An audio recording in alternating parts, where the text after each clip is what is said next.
My name is Sarah Rooker, and after a brief leave of absence, I'm happy to be back as director at Norwich Historical Society, and it's nice to be here for First Wednesday. Thank you. Thank you. It's wonderful to be here, and it's wonderful or energizing and I think a helpful place to be tonight and in the course of the coming First Wednesday sessions. And I have a statement I'd like to read to you before we begin from the Vermont Humanities Council. And so on behalf of the Council, I welcome you here this evening. We hope this talk will inspire you and help you feel closer to the communities around you. The recent incidents in Pittsburgh and Kentucky that were motivated by hate remind us of the commitment that we made after the racist violence in Charlottesville last year. At that time, we drafted this statement with our colleagues at the Vermont Arts Council. We are deeply troubled by recent violence and expressions of hatred and bigotry that go against the fundamental ideas that define our country.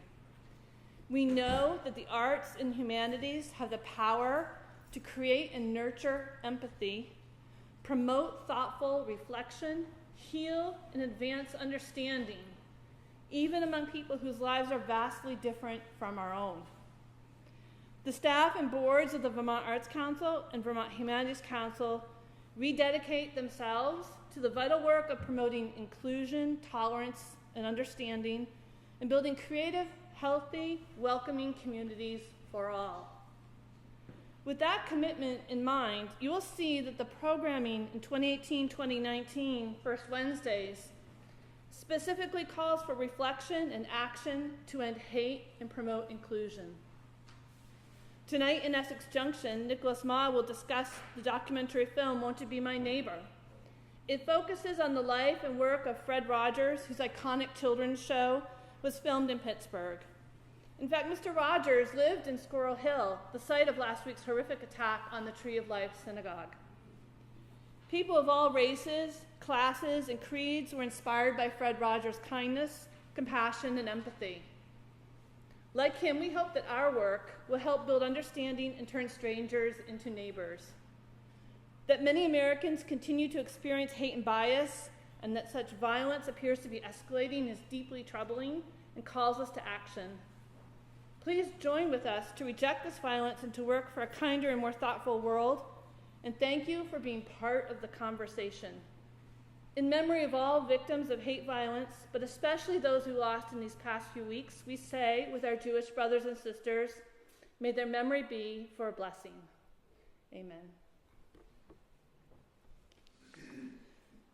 Lucinda and I had quite an afternoon looking at the rosters of speakers, thinking about the topics, thinking about what's happening in our country, and trying to choose a wide range of programs over the course of this year that do provide reflection, but also celebration and joy. And I hope that you find that to be the case all year long. So as we get into the evening's program, the first thing I have to ask you to do is turn off your mobile devices.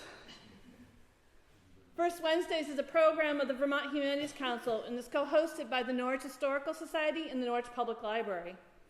First Wednesdays is supported statewide by the Almond Gibbs Donchen Foundation, the Wyndham Foundation, and the Institute of Museum and Library Services through the Vermont Department of Libraries. The Historical Society and the Library would like to thank our generous sponsors here in Norwich, the Boatwright Foundation, the Friends of the Norwich Public Library, the Jack and Dorothy Byrne Foundation, Mascoma Savings Bank, Norwich Historical Society, Norwich Square Properties, and Jane and Bill Stetson. Bob Bonner is here tonight from Dartmouth College. He has been the host for our speaker, and he's going to do the introduction. Thank you for coming tonight. I think so. This is not on. It's got a green light.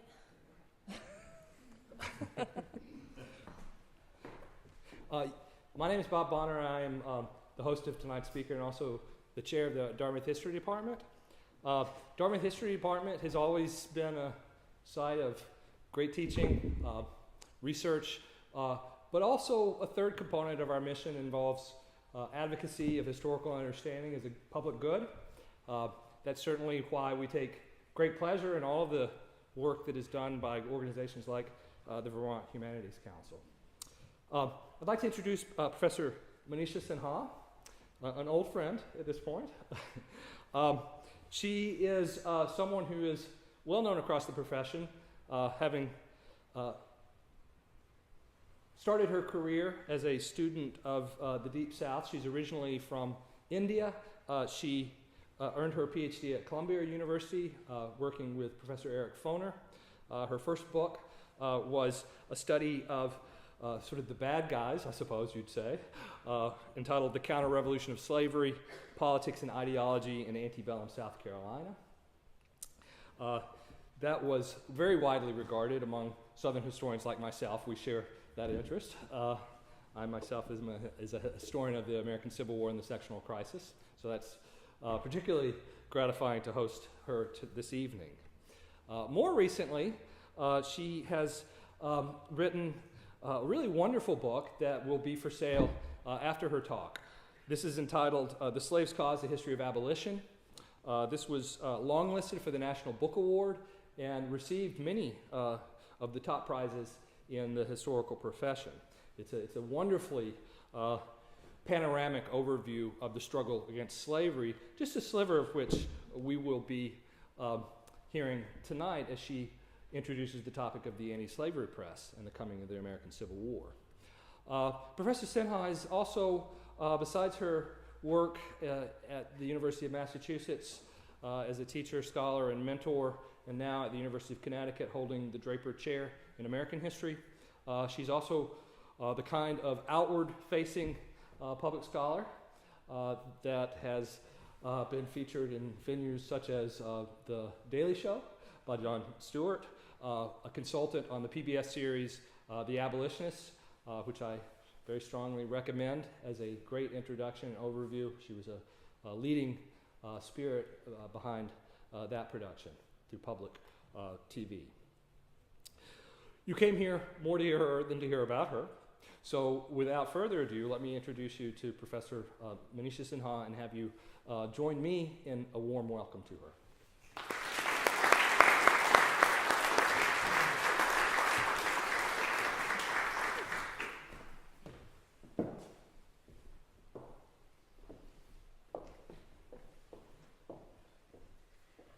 Thank you, Bob, for that very generous introduction. It's really a pleasure to be here, especially because the weather is so wonderful. And I appreciate you all being here when you could be walking outside with such temperate weather. And I'd also like to thank the Norwich Historical Society, the Public Library, the bookstore, and of course the History Department at Dartmouth for hosting me here today. So I'm going to be talking about the Antislavery Press and the coming of the Civil War. And I think it's a pertinent topic for us today when we see attacks on the press, which is such an important institution for the maintenance of democracy. I think it's worthwhile looking back at our history and looking at the role, perhaps, in which the press has played in furthering the cause of human rights and American democracy. So let me start without further ado. Creating an, sorry? The AV is not working. For some reason the sound is not up. We're not able to get it up super loud, so if you could make sure you speak louder for some reason. Oh, okay. It's working quite right on the microphone. All right. Can you hear me at the back? I'm pretty good at projecting my voice. A little louder? Good. I'll speak as loudly as I can. I'm used to lecturing, you know, professors. What do you do? So, creating anti-slavery infrastructures of print was one of the most significant achievements of the abolition movement. When most commercial publishers and newspapers viewed abolitionist material as incendiary and risky undertakings that would alienate powerful Southern slaveholding and Northern conservative clients and readers, abolitionists founded their own alternative print culture. They published newspapers, pamphlets, tracts, and books. Not surprisingly, some of the leading lights of the movement were newspaper editors. Abolitionist print culture also created a counter-public in which African Americans and women participated and which they shaped.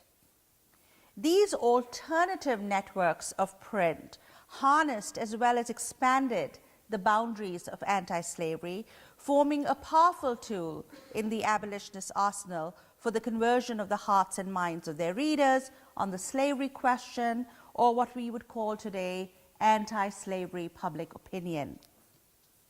Small wonder that Southern slaveholders reacted to the emergence of abolitionist print culture and the anti-slavery press in an orgy of gags, censorship laws, violent intimidation, and book burnings.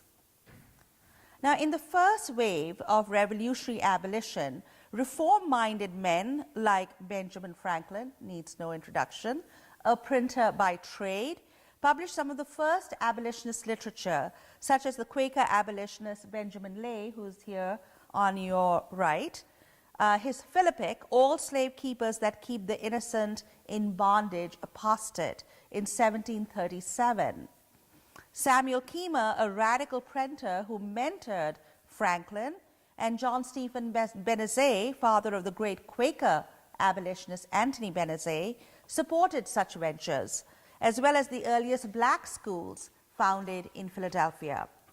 Now, Franklin himself, of course, would go on to become the president of the Pennsylvania Abolition Society. Even though early American newspapers published abolitionist essays and letters, not a single one was devoted to abolition per se. Most printers and newspapers were caught up in the partisan politics of the new American Republic. A historian by the name of Jeffrey Pasley calls it the tyranny of printers.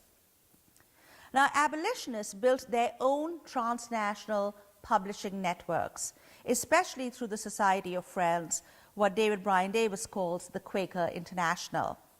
Quaker publishers such as James Phillips in London and Joseph Cruikshank in Philadelphia published anti-slavery literature, as well as early black writers such as Phyllis Wheatley's poems and Benjamin Banneker's almanacs. And I should mention that Wheatley was not just one of the first black women to ever be published, she was one of the first American women to be ever published. The early abolitionist and black print culture fostered a critical view of the slaveholding republic. They denounced slavery in letters, pamphlets, poems, and hymns, slave narratives, eulogies, sermons, and orations. They created a distinct discursive style, a radical dissenting rhetoric that would flower in the antebellum interracial abolition movement. If republicanism and the creation of an early American print culture or public sphere was mutually constitutive, as some historians have argued, an oppositional abolitionist counterpublic rendered a profound critique of it. The earliest abolitionist newspapers printed in the United States were associated with state abolition societies. The Quaker abolitionist Elihu Embry, clerk of the Tennessee Manumission Society, published an abolitionist newspaper, the Manumission Intelligencer, in 1819, and it was renamed the Emancipator in 1820. Embry made clear that his newspaper was devoted to the cause of, quote, equal rights to the now neglected sons of Africa. Embry sent his newspapers to the governors of Georgia and Alabama, who returned their package unopened. He was forced to pay return postage for the open package sent to the governor of North Carolina, and for a letter from Governor George Poindexter of Mississippi, who accused him of being a meddling northern abolitionist. Now, of course, he was sending his newspaper to the southern states because the northern states had abolished slavery in the Revolutionary era, starting, of course, with Vermont, always first. During the Missouri crisis of 1819-1820, abolitionist newspapers like Emory's Emancipator, as well as anti-slavery editors such as Theodore Dwight of the New York Daily Advertiser and Robert Walsh of the National Gazette and Literary Register, played an important role in molding Northern anti-slavery public opinion. Dwight was a Federalist and Walsh was a Jeffersonian Republican. When Missouri entered the Union as a slave state, Emory wrote, quote, "Hell is about to enlarge her borders and tyranny her domain." My apologies to anyone from Missouri here. Now, other abolitionists, such as Charles Osborne, published an anti-slavery reform newspaper, The Philanthropist, in the Quaker stronghold of Mount Pleasant in Ohio. Benjamin Lundy, a Quaker saddle maker, who converted to abolition on witnessing the slave trade in Wheeling, West Virginia, became an agent, writer, and assistant editor for Osborne's newspaper. Lundy began publishing his own abolitionist newspaper, The Genius of Universal Emancipation, in Mount Pleasant, and moved the newspaper to Greenville in eastern Tennessee after Emory's death in 1821. The American Convention of Abolition Societies recommended his newspaper to the various abolition societies. The Pennsylvania Abolition Society supported it financially by taking out a number of subscriptions. So here are abolitionists building up their own alternative print culture. The Genius quickly became the preeminent abolitionist newspaper in the United States in the 1820s. Lundy declared that, quote, "Domestic slavery is the hotbed of tyranny, and those districts in which it is tolerated are the nurseries of aristocracy and despotism." In 1824, Lundy moved again with his newspaper to Baltimore, Maryland. He assiduously published the addresses of abolition societies, the speeches and proclamations of Haitian leaders and British abolitionists, and made his newspaper a general clearinghouse of anti-slavery information. In 1823, a national society devoted to the mitigation and gradual abolition of slavery was formed in London, and a new generation of British abolitionists reinvigorated the Anglo-American abolition movement. A slew of pamphlets, among them William Wilberforce's appeal on behalf of West Indian slaves, Thomas Clarkson's on emancipation, and investigations of colonial slavery, were published there between 1823 and 1826. In 1825, they published their own newspaper, the Anti-Slavery Monthly Reporter. Now, Lundy often published all this material from British abolitionists in his newspaper, forming a transnational network of print abolitionism. Lundy published abolitionist women, which was of course remarkable at that time, such as the British abolitionist Elizabeth Heyrick. You can see her silhouette on the left, and her famous pamphlet, Immediate, Not Gradual Emancipation, and Elizabeth Margaret Chandler of Philadelphia, here on the right, and you can see that she has a quill in her hand. Chandler became known for her anti-slavery poems, The Slave Mother and the Kneeling Slave. The black abolitionist Sarah Mapps Douglas thanked Chandler for, quote, "her beautiful writings on behalf of my enslaved brethren and sisters." In 1829, Chandler started managing the ladies' department of Lundy's newspaper. In, quote, "an appeal to the ladies of the United States on behalf of, quote, our African slave population, Chandler insisted that abolition was the responsibility of American women." In 1830, Chandler migrated to Michigan and founded the state's first anti-slavery society with the Quaker abolitionist and teacher Laura Haviland. She died there in 1834. Now, the early 19th century also witnessed the rise of the first black abolitionist newspapers in the Anglo-American world. The Afro-British abolitionist Robert Wedderburn from Jamaica, a well-known advocate of black freedom and English radicalism, published his short-lived anti-slavery periodical, The Axe Laid to the Root, or a fatal blow to oppression in London. And this was all in the form of addresses to slaves and planters. In his first number, he demanded, quote, "In the name of God, in the name of natural justice, and in the name of humanity, that all slaves be set free."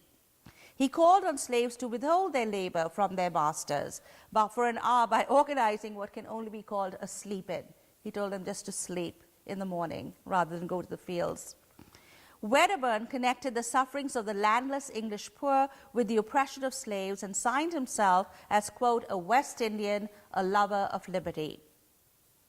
With the publication in 1827 of Freedom's Journal, the first African-American newspaper in New York City, black abolitionism in the United States took off. Founded by Samuel Cornish, present there on your left, and co-edited by young John Ruscombe on your right, who argued that the press was the most economical way to achieve the, quote, "moral, religious, civil, and literary improvement of our injured race." Its opening editorial, written by Cornish, famously proclaimed, quote, "We wish to plead our own cause. Too long have others spoken for us." Cornish was a pioneer in many ways. Born free in Delaware, he had founded the first colored Presbyterian church in New York in 1824. By the time Cornish left its active editorship, Freedom's Journal had over 1,000 subscribers, an overwhelming majority of them African American. Ruscombe, one of the first black college graduates from Bowdoin College, was the son of a Virginian merchant and an enslaved woman. He had delivered the commencement address for his class that included the future president Franklin Pierce and the novelist Nathaniel Hawthorne. He, rather than them, had been selected as Bowdoin's commencement speaker. Freedom's Journal articulated the concerns of and connected black communities throughout the North, building on foundations established by earlier black organizations and churches. It even acquired agents in Canada, Britain, and Haiti. Its list of agents was a veritable who's who of black abolitionism. Lundy reprinted pieces from it in The Genius, and the American Convention of Abolition Societies recommended it. The editors advocated abolition by federal law or constitutional amendment. This is the first time anyone advocated abolition by a constitutional amendment, which is in fact what happens in the United States 30 years later. They made their position clear, quote, "Give as much importance as we may to other subjects, to us slavery is an all-absorbing one." Freedom's Journal emerged as a staunch critic of the American Colonization Society. This was a society, of course, founded by American statesmen starting, from Jefferson to Madison. They had recommended that to end slavery in the United States, one should first get rid of all free blacks and thereby solve the race problem. Get rid of black people and get rid of slavery at the same time. Settle them all back to Africa. And most black abolitionists opposed this program. They saw it as a racist plan to get rid of them, and instead they demanded citizenship in the American Republic. Influential colonizationists ended their subscription to the Freedom's Journal when it came out against this program. By 1828, Freedom's Journal had lost much of its original vitality as Ruscombe, who took over editorial duties from Cornish, announced his conversion on this question and acknowledged that he was advancing, quote, "doctrines in opposition to the majority of my readers." Once Ruscombe decided to support the colonization of free blacks to Africa, the newspaper collapsed. Black abolitionists disavowed Ruscombe after he migrated to Liberia, which was the colonizationist colony in Africa, and took over there as the editor of the Liberian Herald in Monrovia. Now, the man who would soon become identified with the abolitionist press and movement, William Lloyd Garrison, built on the foundations laid by these early black and Quaker abolitionists. And this is one of my favorite portraits of Garrison. because it was done by a black abolitionist artist, Robert Douglas of Philadelphia. When Garrison accepted Lundy's invitation to co-edit The Genius in 1829, he was mentored by him as well as Baltimore's activist black community. He virtually took over the editing of the paper from Lundy and started publishing black abolitionist denunciations of colonization. Lundy and Garrison lived in a Quaker boarding house with black abolitionists such as William Watkins and Jacob Greener, practicing and preaching interracialism. Not just the anti-colonizationist stance of black Baltimoreans, but also Garrison's exposure to the prolific border slave trade influenced him. He was imprisoned for libel after revealing in the Genius's blacklist that a prominent merchant, Francis Todd from his hometown in Massachusetts, participated in the slave trade. In prison, Garrison witnessed slave traders and slaveholders apprehend and sell recalcitrant slaves. Rather than focus on his alleged martyrdom, he wrote that he felt ashamed that he had done so little for the plight of the enslaved. The New York merchant Arthur Tappan bailed Garrison out, and he left Baltimore in 1830 as an advocate of immediate abolition and black rights and a critic of colonization. Tried in absentia, he was fined $1,000, a hefty sum in those days. Garrison regarded his case as a matter of the freedom of the press and refused to pay it. After Garrison's departure, Lundy reverted to a monthly edition of The Genius, and on leaving Baltimore wrote, quote, "The spirit of tyranny in Maryland became too strong and malignant for me." Maryland, of course, was a slave state. Now, in the next 2 years, Lundy traveled in the North and Canada, printing The Genius wherever he could. In 1831, Garrison's Liberator quickly overtook it as the premier abolitionist newspaper. Lundy died in 1839 in Illinois, printing the last copies of The Genius there. Now, Garrison had published the prospectus for his abolitionist newspaper in August 1830. And after failing to acquire a press in Washington, D.C., where he felt he could actually pressure national leaders on this question, he failed to get one because no one would rent him a printing press there. He, together with his longtime collaborator Isaac Knapp, started publishing the Liberator in Boston. The first issue appeared on January 1st, 1831, a day fraught with meaning for black Americans, as it marked the abolition of the African slave trade by Britain and the United States and the founding of the Black Republic of Haiti in 1804. Black abolitionist James Forten subsidized the printing of the newspaper, and African Americans made up 450 out of the first 500 subscribers of the Liberator, sustaining the young editor with their financial, moral, and political support. In turn, Garrison published their speeches and letters, proceedings of local meetings and national conventions. Even after the subscription list of the newspaper expanded to thousands, African Americans remained a quarter of its readers.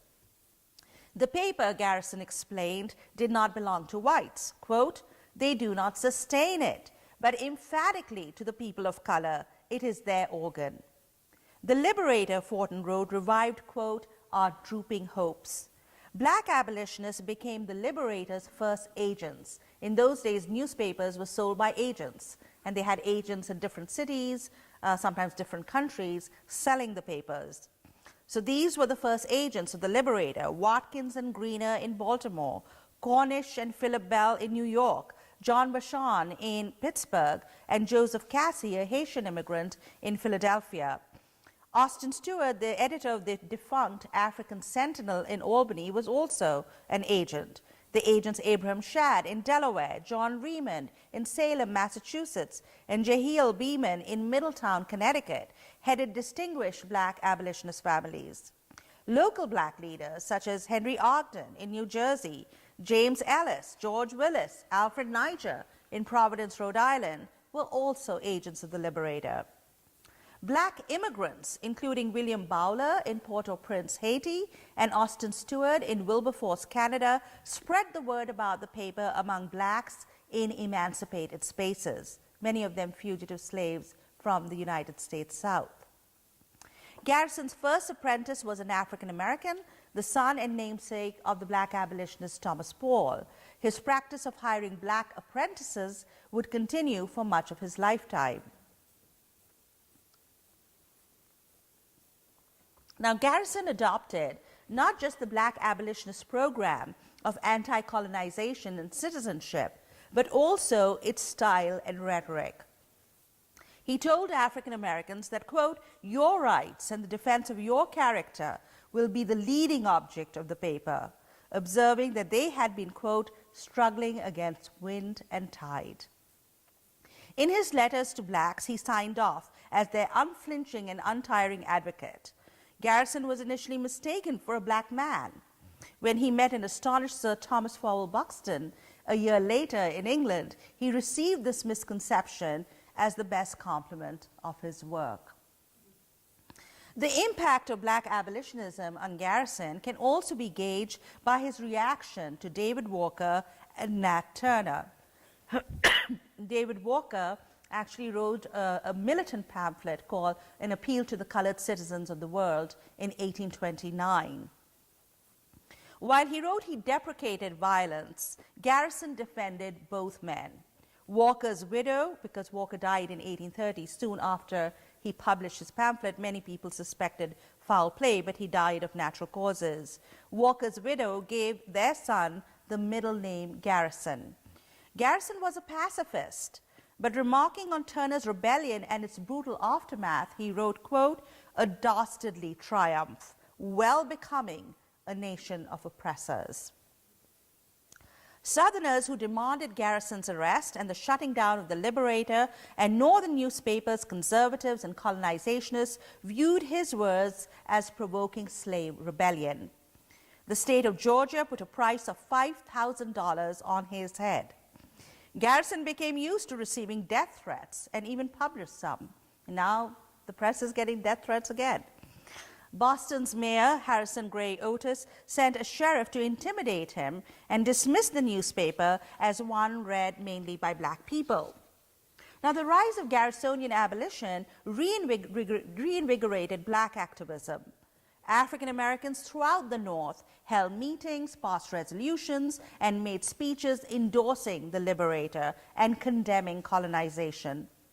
In the last half of the decade, abolition became interwoven with the cause of the freedom of the press, as abolitionist editors came under sustained attack.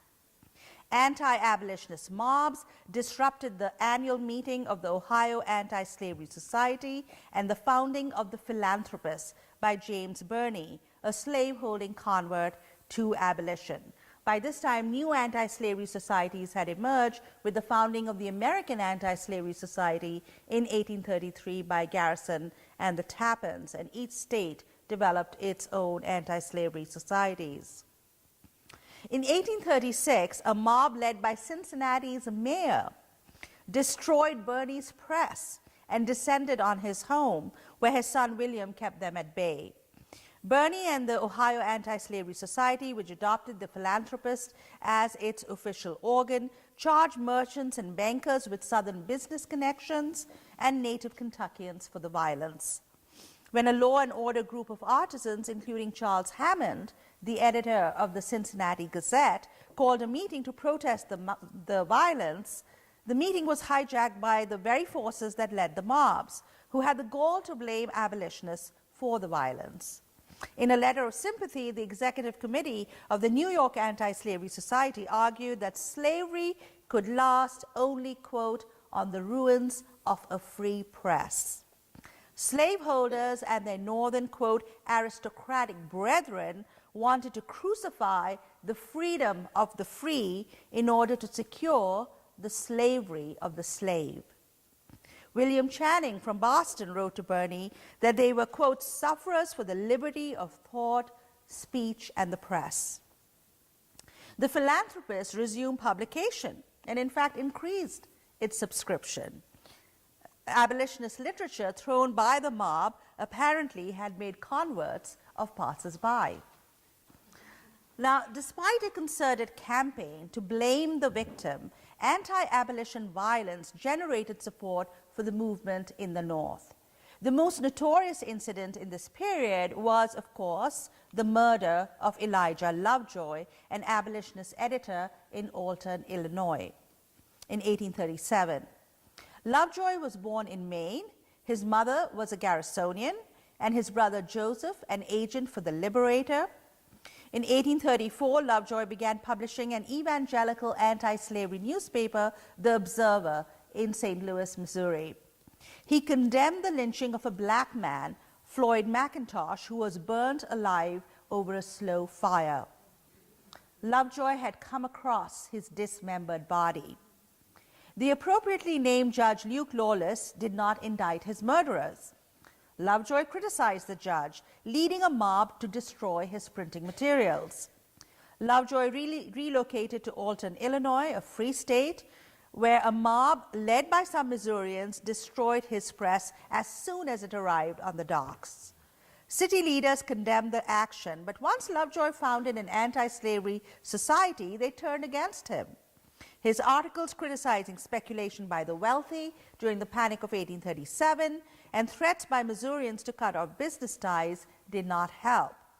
The local colonization society and the Kentucky-born Attorney General of Illinois, Usher Linder, demanded that Lovejoy cease publishing The Observer.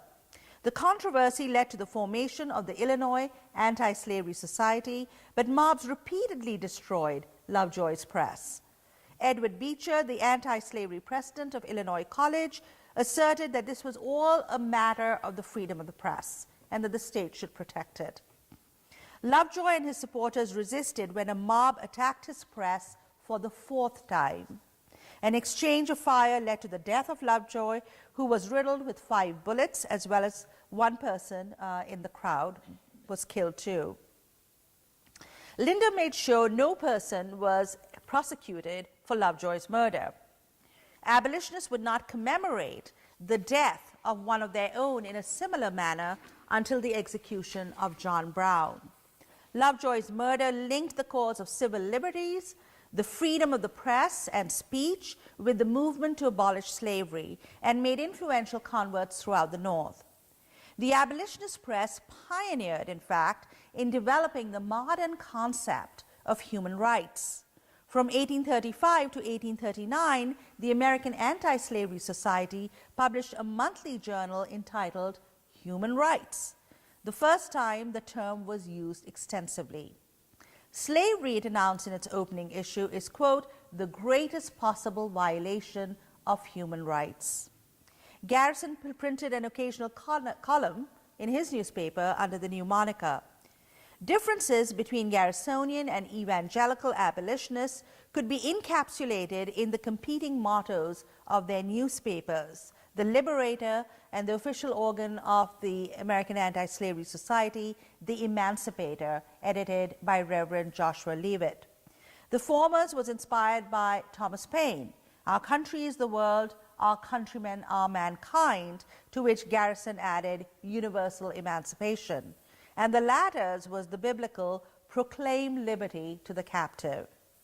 When the evangelicals left the American Anti-Slavery Society to form their own organization, American and Foreign Anti-Slavery Society, in 1840, the original organization commenced the publication of the National Anti-Slavery Standard to replace the Emancipator.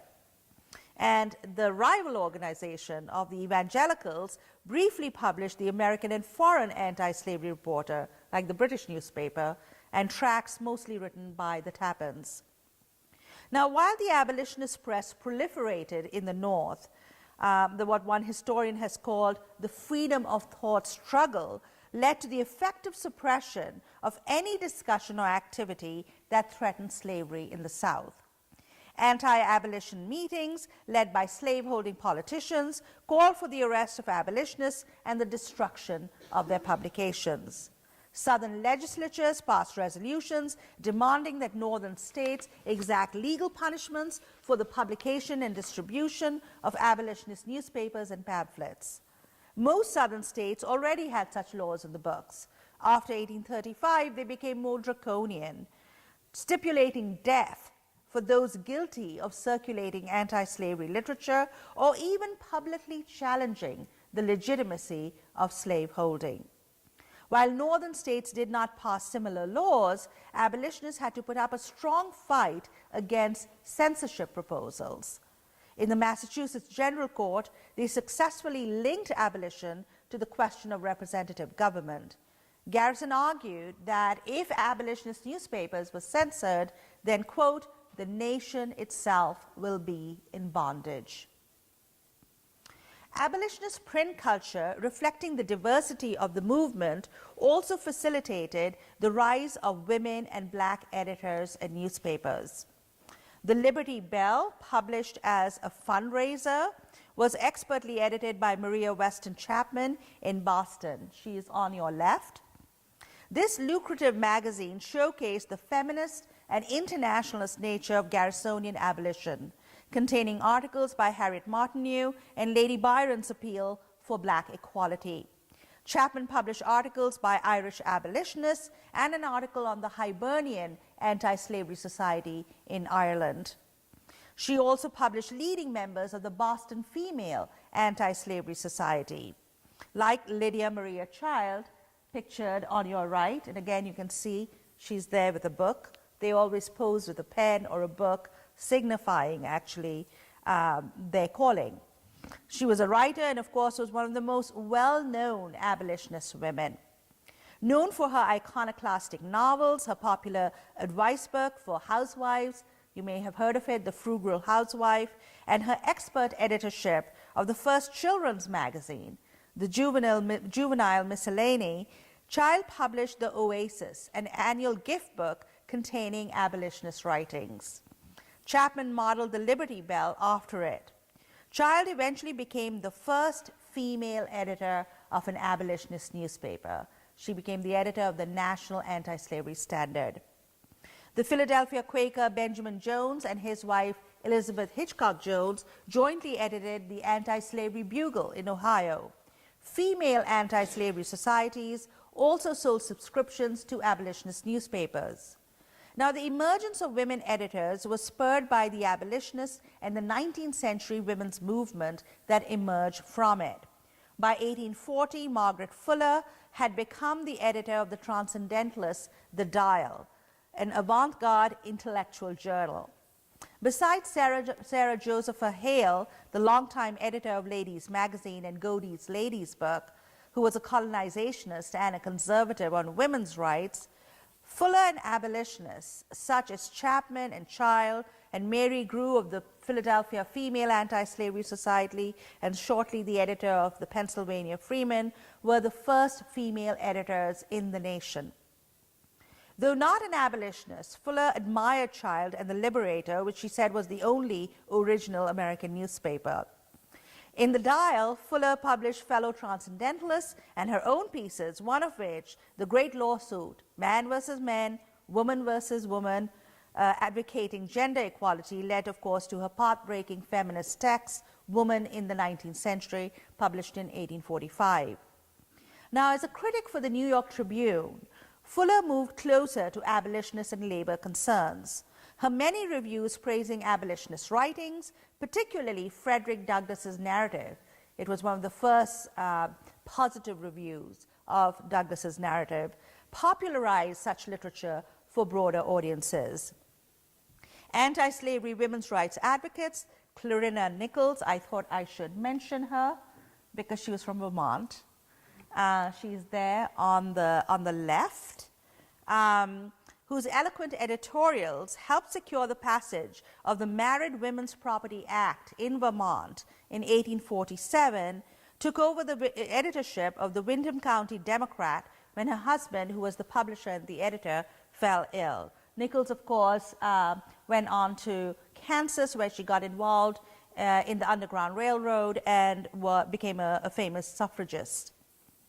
A temperance advocate, Amelia Bloomer, pictured here on your right, who started publishing the women's rights magazine The Lily in 1849, popularized the pantaloons, and that's why they're known as bloomers. She's wearing them. Invented by the abolitionist Gerrit Smith's daughter, Elizabeth Smith Miller. Unfortunately, the inventor didn't get the credit. It was always known after Amelia Bloomer, who wore them.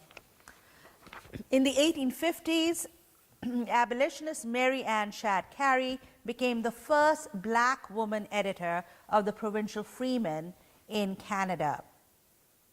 The growth of the abolitionist movement reinvigorated the black press. The independent black press was a site for the maturation of black abolitionism. In a message to prospective subscribers, the Wheatley editor, renamed the Colored American in March 1837, made, quote, immediate emancipation its guiding principle. Founded by Philip Bell, it acquired thousands of subscribers. Bell would later go on to California and publish 2 new newspapers there. Cornish took over the editorship of the paper. Bell became its proprietor and agent, and for much of its life, a committee of New York abolitionists published it. The Colored American became the national voice of black abolitionism. The American Anti-Slavery Society recommended it as, quote, efficient and useful in the cause of human rights, and called for abolitionists to patronize it. Black abolitionists also aired their differences through rival newspapers, just as the white abolitionists did. When William Whipper decided to start publishing a new paper for his society, the American Moral Reform Society, some expressed fears that starting a newspaper might endanger the Colored American and stressed the importance of racial unity. Whipper dissented, calling for the necessity of debate, quote, free discussion and even controversy among African Americans. Whipper's theoretically logical, yet practically ineffective effort to get rid of all racial categories and champion universal reform received a thorough airing in his short-lived newspaper, The National Reformer. In developing an intellectual response to scientific racism, black abolitionist print culture constituted a genuine counterpublic. By the 1840s, a new generation of black abolitionists, fugitive slaves, had come to dominate the movement. The most famous of them, of course, was Frederick Douglass, there on your left. In 1847, Douglass relocated to Rochester and began publishing the North Star with its feminist abolitionist motto, right is of no sex, truth is of no color. On his return from England, Douglass had raised enough funds to start an independent newspaper, a venture that Garrison advised against as being risky given the financial woes of the Liberator. Instead, Garrisonians offered Douglass a paid column in the National Anti-Slavery Standard and advised him to help the black abolitionist Thomas Van Rensselaer's newspaper, The Ram's Horn. This is where actually John Brown published many anonymous pieces. But Douglass was determined to start his own newspaper and emerged as an independent voice of abolition. Besides Douglass, other fugitive slave abolitionists, such as Henry Bibb, published newspapers. He was the editor of the Voice of the Fugitive in Canada West. And this is an advertisement actually for a play in 2009 staged in Lexington, Kentucky. This is where Bibb escaped from slavery and went on to Canada, and they called it The Voice of the Fugitive after his newspaper. Political abolitionists associated with the Liberty Party ran viable party newspapers, a coming together of the partisan print culture of the early American Republic and the abolitionist counterpublic. Most newspapers then were party newspapers. There was no sense, as we have in the 20th century, of objectivity in the press. The vibrant Liberty Party print culture consisted of many newspapers, like the Emancipator and Free American in Boston, the Liberty Press and Albany Patriot in upstate New York, Gamaliel Bailey, who took over the Philanthropist in Ohio, Zabina Easton's Western Citizen in Chicago, the Quaker-run Free Labor Advocate in Indiana, Austin Wiley's Liberty Standard in Maine, Sherman Booth's American Freeman in Wisconsin, the New Jersey Freeman, and Theodore Foster's The Signal of Liberty in Michigan, which pleaded to anti-slavery voters, quote, don't throw away your votes. They did not want them to throw away their votes to the mainstream parties, the Whigs and the Democrats, but vote for the abolitionist Liberty Party. The 60-odd Liberty newspapers played a large role in determining party ideology and electioneering. Political abolitionists like Samuel Treadwell of Michigan Freeman asked Congress to abolish the slave trade and take other measures against slavery. James Jackson's Liberty Press of Utica appealed mainly to working-class voters. Now, black abolitionists such as Samuel Ringgold Ward, the editor of the party newspaper The Impartial Citizen, were ardent Libertyites. Martin Delaney's newspaper Mystery favored the Liberty Party, which had strong support among Pittsburgh's black population.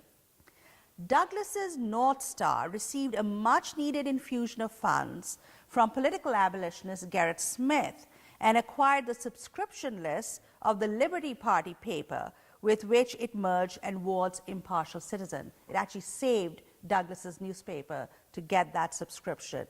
Douglas renamed his paper, then Frederick Douglass's paper, in 1851 and became a political abolitionist, breaking with the Garrisonians. Women also played prominent roles in the substantial Liberty Party press. Jane Van Vliet published the Star of Freedom in Michigan, and Mary Brown Davis contributed several articles to the Western Citizen after having first published articles in Lundy's Genius. The most famous Liberty Party newspaper woman was Jane Grace Swisshelm, who began her journalism career as a writer for the Spirit of Liberty in Pittsburgh and became editor of the Saturday Visitor, which eventually supported the Free Soil Party, a successor to the Liberty Party and a precursor to the Republican Party and women's rights. These Free Soil parties were, of course, not abolitionist parties, but they were against the extension of slavery into the territories. With the rise of Free Soil sentiment in the aftermath of the Mexican War, abolitionists decided to publish a national newspaper to give voice to and galvanize anti-slavery sentiment. During the Mexican War, Walt Whitman lost his position as the editor of the Democratic Brooklyn Eagle when he became a Free Soiler. He attended the Free Soil Party convention in 1848 and briefly edited the Daily Freeman, writing political poems excoriating Northern dough-faces, these were Northern men with Southern principles, and lauding the European revolutions. Gamaliel Bailey moved to Washington, D.C. and started publishing the National Era, bankrolled by the Tappans. The National Era became the largest-selling anti-slavery newspaper after Horace Greeley's Tribune, and an organ of the newly formed Free Soil Party, which adopted the non-extension of slavery as its party platform. Bailey's home became the new anti-slavery headquarters in the Capitol. This was Garrison's dream originally. His Saturday night soirees, a meeting point for abolitionists, journalists, and their political allies. His newspaper kept the flag of Free Soilism afloat long after the passage of the Compromise of 1850, which dealt a death blow to both the Free Soil and Whig parties. And now, of course, Bailey was the one who first published Harriet Beecher Stowe's Uncle Tom's Cabin in installments in his newspaper before it was published as a novel. And Frederick Douglass, when he moved to Washington, D.C. after the Civil War, named his newspaper the New National Era. Now, like some abolitionists who joined the Free Soil and the Republican parties, organs of the Liberty and Free Soil Press became Republican newspapers in the 1850s. The most influential of these were Greeley's Tribune, the failing New York Times, the Chicago Tribune, and the Springfield Republican. And this is, of course, the frontispiece of the New York Times from 1851 when it started publishing.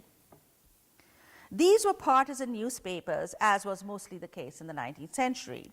They helped spread the anti-slavery message and shore up support for the newly formed Republican Party. It would be difficult, however, to blame the anti-slavery press for the coming of the Civil War. If anything, the abolitionist and anti-slavery press in antebellum America became a site for the disfranchised to make their voices heard and participate in the political life of the nation from which they were excluded. As such, they proved to the importance of the freedom of press, a constitutionally protected right for the maintenance and growth of American democracy. Subsequent radical social movements adopted some of their names and tactics. A black nationalist magazine in the 1960s took the name The Liberator, and a journal of, quote, insurgent politics today is called Abolition. The activist journal Shaun King has recently proposed reviving Douglas's newspaper, The North Star. We would do well to remember today that a free press is essential to the development of human rights and democracy in the United States and around the world. The anti-slavery press personified that argument and helped bring about the abolition of slavery and, of course, an interracial democracy in the United States. Thank you so much for listening so patiently. Thank you.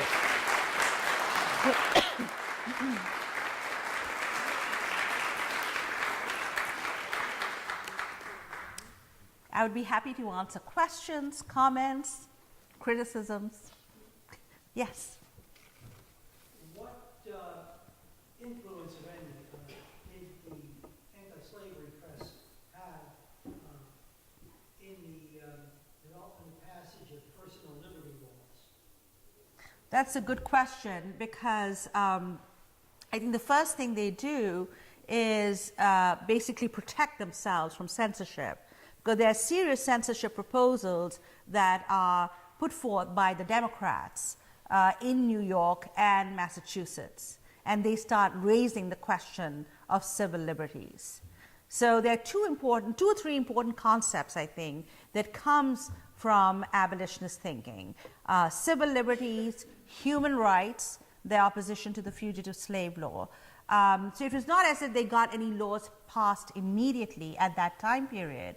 But if you look at the laws and amendments that are passed during Reconstruction after the Civil War, like the Civil Rights Act of 1866, the 14th Amendment, which has suddenly become controversial again, all that comes from abolitionist thinking about national birthright citizenship, about civil rights, civil liberties, political laws. So you don't get that kind of concerted civil liberties thinking in legal jurisprudence the way you would perhaps in the 20th century, but you can certainly see the germs of these ideas amongst the abolitionists. I was thinking specifically of the laws that were passed in Massachusetts and Vermont and some other states to essentially nullify the Fugitive Slave Act in the 1850s. These personal liberty laws that were passed, I mean, actually they were passed already in the 1820s and 30s by Pennsylvania and Massachusetts, that they were outlawed by Prigg versus Pennsylvania by the Supreme Court. But after that, they used a loophole in Prigg versus Pennsylvania to pass new personal liberty laws.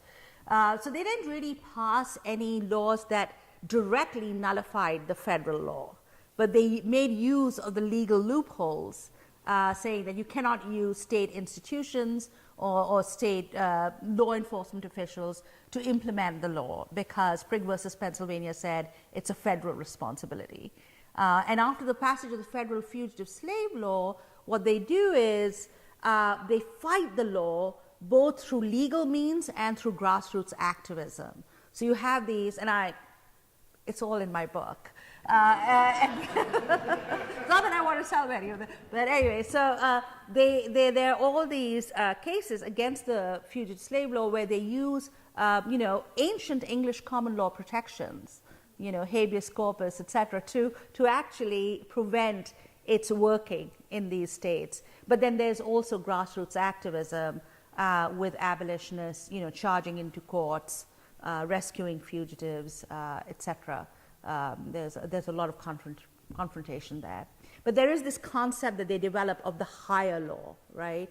And the higher law, which people dismissed as being a kind of an anarchic and bad idea, actually is quite similar to what we start seeing in the 20th century, this notion that you do not obey laws that violate human rights. And I think that principle gets, laws, orders, it gets established really with the Nuremberg trials. So if you think about it, the abolitionists are talking about these things and debating it and coming up with these ideas already in the 19th century. And that's quite remarkable.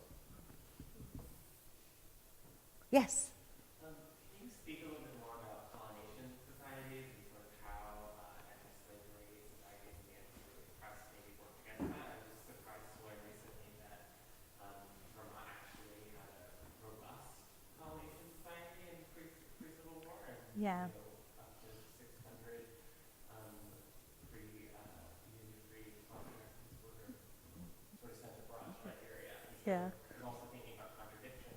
Mm-hmm. Places like Vermont, where we are first for universal American suffrage, but also Yeah. a very active colonization society presence. So Yeah. you could speak to Yeah. sort of, I guess, Absolutely. tension with that. Yeah, that's a great question.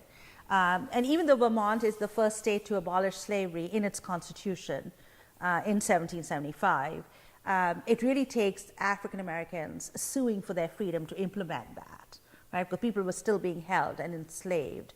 And it's interesting that Vermont is a state with a very, very minuscule black population. And you're right that the colonization society was actually quite prominent in New England and in states like Vermont with very tiny black population. So, and most of these colonization societies worked through the churches, like this one, right? The Congregational Church, other churches in New England all over, theological seminaries, etc. And the idea was that this would be a benevolent solution to the problem of slavery, because Southerners refused to abolish slavery because they didn't want free blacks in the midst of them, so we'll just get rid of all free blacks and send them to Africa. And it was really a racist program because it was a program that could not imagine African Americans as equal citizens of the American Republic. So it was very pernicious. The American Colonization Society is founded in 1816. It has a lot of Northerners and a lot of border states, Southern slaveholders from Virginia and Maryland that had huge free black populations. They didn't see it as a solution to slavery. They just wanted to get rid of all free blacks who were a kind of an anomaly in a society where all blacks were supposed to be enslaved and all whites were supposed to be free. So it was a racist program, and it really, if you look at the start of the abolition movement, the second wave in the 1820s and 1830s, it's really, the opposition to it is spearheaded by African Americans.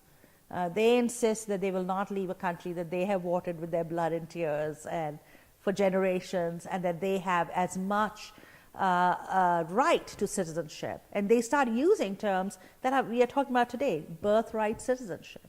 We are native sons, we are born here, we are Americans, and therefore we want equal citizenship.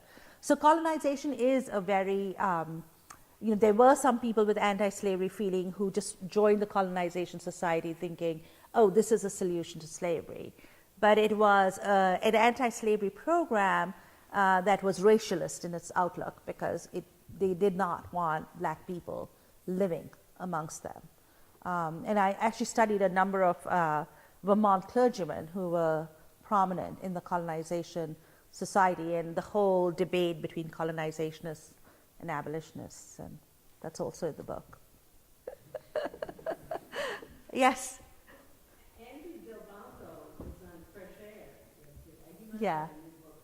I was thinking Yes. that because of the elections, but I Yeah. heard part of it, and he actually said something similar that people, a lot of Northerners were against slavery because they didn't like black people. They didn't want them here, so they wanted to colonize them. Yeah. Bury it. Yeah. So, Yeah. and that's in Eric Foner's Underground Railroad book. Yeah, The Gateway to Freedom, right. For a long time, historians kind of dismiss the Underground Railroad as a thing of myth and memory. I think both Bob and I, when we were in graduate school, no one took this stuff seriously. Only independent and local historians did this work, but now increasingly historians like Foner and like Andy Delbanco and myself. I write quite a bit about the Underground Railroad and its effects. Andy Delbanco has a new book on fugitive slaves and the fugitive slave law. And you're right, I mean, he takes the same position. We had a bit of a debate in a book called The Abolitionist Imagination, in which he published an essay, and John Stauffer and I responded to him. Andy, I think, both in the op-ed that he wrote for the New York Times and in the interview in Fresh Air, has finally come to acknowledge, I think, the sort of the immense problems with the fugitive slave law, the enormities associated with the fugitive slave law.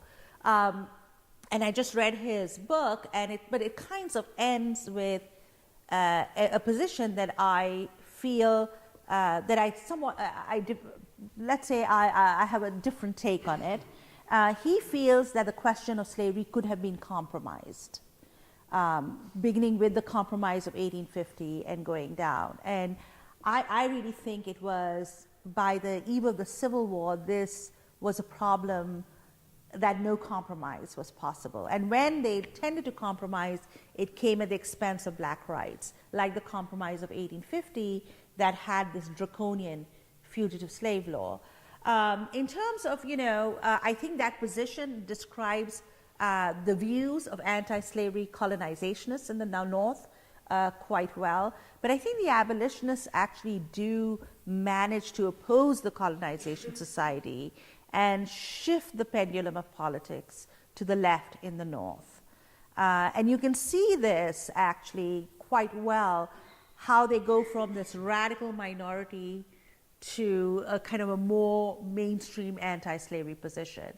Most Northerners on the eve of the Civil War are not abolitionists, but most of them are free soilers, right? And they vote for the Republican Party, the party of Lincoln. By the Civil War, they move, like Lincoln, to abolition. And after the Civil War, they move to black rights. So they come to abolitionist ground. And that, I think, was the role that abolitionists played in maturing Northern anti-slavery opinion. They were always ahead, but they managed to sort of push the pendulum of politics a little bit in the North. And so I think one has to recognize that, because the story that, Southerners were slaveholders, but all Northerners were racist, and therefore all was the same, cannot really explain the Civil War and what happens after it. But I take your point well. I mean, he's a good friend. You've talked about these issues for a long time. So, yeah. All comes out of Columbia. Yes. He was there when I was a graduate student there, too. So, yes, it's been... Yeah. One last question? Yes. The Antislavery Press, can you relate that to the events we've been taught about leading up to the Civil War? I'm thinking of Dred Scott, Yeah. Underground Railroad you mentioned, John Brown. Right. Did the press play a part in that, or were they separate things just going on at the same time? I think they did. I mean, in this talk, I was focused very narrowly on just sort of giving you a picture of the number of newspapers and the different people who participated in that print culture. And I couldn't go through each and every event that happened, though all that is in the book. I couldn't go through each and every event in terms of the talk, otherwise you'd be here till midnight. But they do play a role. For instance, just a few things that you mentioned, Dred Scott. Dred Scott, when Tawney makes the decision in 1857, there's a huge reaction to it in the North. People don't realize that many Northerners found that decision offensive, especially those in New England where African Americans were citizens and were voting citizens, men, that is. Just a handful of states, but it is true. So Tawney's decision made no sense, certainly to many people in New England, and the press is very critical of the Scott decision, especially the Republican press. Lincoln, of course, makes one of his best speeches in reaction to the Dred Scott decision. Similarly with John Brown. I mean, John Brown's execution and the way he is seen as kind of a martyr to the cause of abolition, the Abolitionist Press has a lot to do with that. They're the ones who are anointing him in that sense. Of course, in the South, he is seen as this vicious murderer akin to a slave rebel, etc. Bless you. But actually, in the North, he is seen as this kind of martyr figure. And I think the Antislavery Press had a lot to do with it. There are some Republican newspapers who kind of distance themselves from John Brown because after the 1856 elections, they want to appeal to the more conservative segments of Northern society. But as a whole, what was known as the Rabolition Press, Republican Abolition Press, did sort of rally behind Brown. So all those stepping stones to the Civil War that we are familiar with, you know, the Fugitive Slave Act, the Kansas-Nebraska Act, Bleeding Kansas, Dred Scott, the caning of Charles Sumner, you know, John Brown and secession. These newspapers really played an enormous role in shaping public opinion in the North by reacting to these events and by putting forth the sort of anti-slavery view in all these events. So, yeah. Thank you very much for Thank you. Thanks.